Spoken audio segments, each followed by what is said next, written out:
السلام عليكم حليلواتي، تحياتي للجميع. كنتمنى تكونوا جميعا باحوال طيبه. كنشكر البنات اللي افتقدوني وحسوا بالغياب ديالي. كنبغي نقول لهم هو مجرد غيبه خفيفه هكا مع السفر، ونبغي نبوس كل وحده على خدها ونشكرها الاهتمام ديالها، الميساجات والرسائل اللي بعثوا ليا. كذلك تنبغي نرحب بالمشتركين والمشتركات الجدد اللي كنقول لهم نورتوا القناه، ونتمنى تلقاو مبتغاكم فيها. فيديو اليوم هو عبارة عن سؤال اللي كطرحوه عليا كتير كتير كتير على أحسن شامبوان جربت.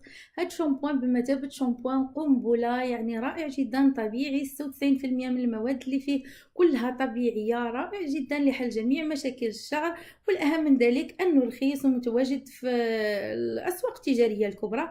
قبل من هذا حبيبات ديالي، ما تنسوش تشتركوا في القناة وتضغطوا على الزر الأحمر الموجود أسفل الفيديو، أبوني، سبسكرايب واشتراك. ضروري ما تضغطوا على الجرس الموجود بجانبه. وبطبيعة الحال إذا عجبكم الفيديو ما تبخلوش علينا بزر اللايك أو الإعجاب. بلا ما نزيد نطول عليكم البنات، هاد الشامبوان هو ناتوري موا، هو مارك من لابوغاتوار بيوفا اللي كتصنع لأكثر من 40 سنة منتجات عناية شخصية، منتجات للعناية بالبشرة، للشعر وكذلك للاستحمام. خصنا نعرفوا أن أغلبية المواد اللي مصنوع منها هاد الشامبوان هي مواد طبيعية تقريبا 96%، سون سولفات يعني اللعيبة اللي تتخلي الشامبوان تيتموسى وتيرغي، سون سيليكون يعني غير مضر بالطبيعة، سون بارابين. كيف ما تعرفوا البارابين تيهدد الصحه ديالنا، وهذه ماشي حاجه جديده كلنا تنعرفوها. في 99% بيوديغابل. اغلبيه المواد اللي مصنوع منها هي بيو يعني بيولوجيه، غير مجرب على الحيوانات، يعني نقدروا نقولوا انه ما فيش حتى غلطه. اول حاجه نقول لكم البنات انكم من بعد ما تستعملوا هذا الشامبوان غادي ما تبقاوش تمشيو عند الكوافوره، لان هذا الشامبوان تيعالج اغلبيه المشاكل اللي تيعانيو منها السيدات في الشعر ديالهم. كاينين بزاف الاقتراحات للشعر، كاين للشعر الجاف، للشعر الدهني، للشعر المجعد، للشعر المصبوغ، يعني كل سيده وتاخذ النوعيه اللي كتهمها. بالنسبه لي انا خديت لا غام نوريسونت بلابريكو بيو دو روسيل، وكذلك بزيت ارغان بيو. الصراحه من اول استعمال حسيت بالفرق، رطب لي شعري، يعني التكستور ديالو فنه. ضروري ما تزيدوا شي شويه الماء باش يتموسى ويرغي. ما عرفتش واش غير انا ولا حتى نتوما البنات. بالنسبه لي انا الا ما شفتش الرغوه تيجيب لي الله فحال راني ما غسلتش شعري. الا كنتو حتى نتوما فحالي كتبوها لي في لي كومونتير. كيف ما قلت لكم كنحس بشامبوان ما كيضرليش شعري، يعني من الجلد حتى الاطراف. الماسك ديالو يعني كاين فيه ماسك ديميلور وشامبوان. بالنسبه للماسك تيرجع الشعر تيبري، غير ردوا البالو كان عندكم تشلوه مزيان باش ما يبقاش شعركم مدسم. بالنسبه لابخي شامبوان كيلين الشعر وتيساعد فريمون او ديمولاج. بيان سور اللي قال شعر غير مجعل ورطب تيقول شامبوان مرطب جدا وبالتالي الشعر دهني. الصراحه لاحظت من بعد الغسله الثانيه تقريبا او الثالثه اني خصني نبدل النوع ديال الشامبوان. بطبيعه الحال غادي نبقى دائما مع ناتوري موا، لاني حسيت بشعري انه اصبح شبه دهني. وكيف ما تعرفوا البنات انا مفتحه شعري يعني دائما تيكون متضرر. وما بالنسبه لي غادي ناخذ ليكستري دامون دوس بيو دو بروفنس، ودائما مع ناتورا موا لان عجبتني بزاف.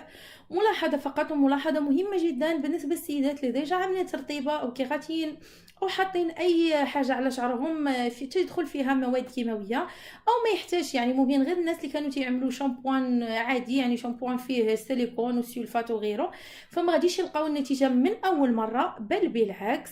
بالنسبه لي انا قلت لكم لقيت النتيجه من اول مره، لاني انا قبل ما نستعمل هذا الشامبوان كنت كنستعمل شامبوان كذلك طبيعي، ما فيش سيليكون، ما فيش سلفات، ما فيش البارابين، غير وكان هو الثمن ديالو كان غالي شي شويه بارابور الثمن ديال ناتوريمون. لذلك ظهرت لي النتيجه من اول مره. بالنسبه للسيدات كيف ما قلت لكم اللي عاملين اي حاجه كيماويه على شعرهم، او يمكن اللي يكونوا غير كيستعملوا غير لي شامبوان اللي فيهم السلفات والسيليكون، كيف ما قلت لكم النتيجه ما غاديش تظهر عندهم من اول مره، بل بالعكس الشعر ديالهم غادي يعكس معاهم. كيف ما تنعرفوا الشعر فاش يكون طبيعي تنعملوا له شي حاجه كيماويه تتبان النتيجه بسرعه، يعني المرحله الانتقاليه تتكون سريعه فاش تنحصلوا على النتيجه اللي حنا حابين من ترطيب وتنعيم. وبالعكس ملي تنبغيو نرجعوا من الكيماوي للطبيعي غادي نلقاو صعوبه، يعني ماشي شي صعوبه، لكن شعركم شويه غادي يعذبكم في الغسله الاولى، في الثانيه، في الثالثه. لكن ابخي ملي غادي تخلص من المواد الكيماويه اللي كنا كنعملوا له في الشامبوانات السابقه غادي يرجع لطبيعته وغادي يستافد من المكونات المغذيه اللي كاينه في هذا الشامبوان. هذه فقط ملاحظه، وكيف ما قلت لكم ملاحظه مهمه كنتمنى تاخذوها بعين الاعتبار. اكيد البنات غتسالوا فين ممكن نلقاو هذا الشامبوان. كيف ما تيظهر امامكم كاين فيه بالنسبه للشعر، وكاين كذلك لي باندوش. حتى هما الا كنتو حابين اني نعمل لكم ريفيو قولوها لي اسفل الفيديو في لي كومونتير، وان شاء الله في الفيديوهات القادمه نعمل لكم ريفيو عليها. كيف ما تشوفوا هاد الصور التقطتها من اوشون. بالنسبه لي قمت بجوله خفيفه باش نقدر نقول لكم فين ممكن تلقاو الحاجه اللي قريبه لكم. لقيتو في اوشون، لقيتو في سوبيريو.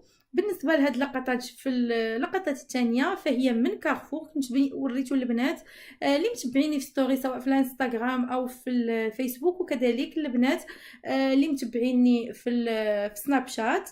يعني غادي تلقاوه في اوشون وفي سوبيريو وفي كارفور. والبنات اللي لقيتوه في بلايص اخرين يمكن لكم تكتبوها في اسفل البنات باش يستافدوا اكثر. بالنسبه لي قلبت عليه في لو كلير ما لقيتوش، يعني لقيتو في سوبريو في اوشون وفي كارفور. الاثمنه امامكم. كنتمنى تستافدوا من هاد لا فيديو. اللي عندها اي سؤال واي استفسار سواء في هذا الفيديو او فيديوهات اخرى توضع عليه اسفل لا فيديو في صندوق الوصف، وكنتمنى تجربوا لانه فعلا غادي يعجبكم. شكرا حبيبتي للمشاهده. ما تنسوش تشتركوا في القناه وتفعلوا الجرس باش تمكنوا من التوصل بجديد فيديوهاتي يوميا.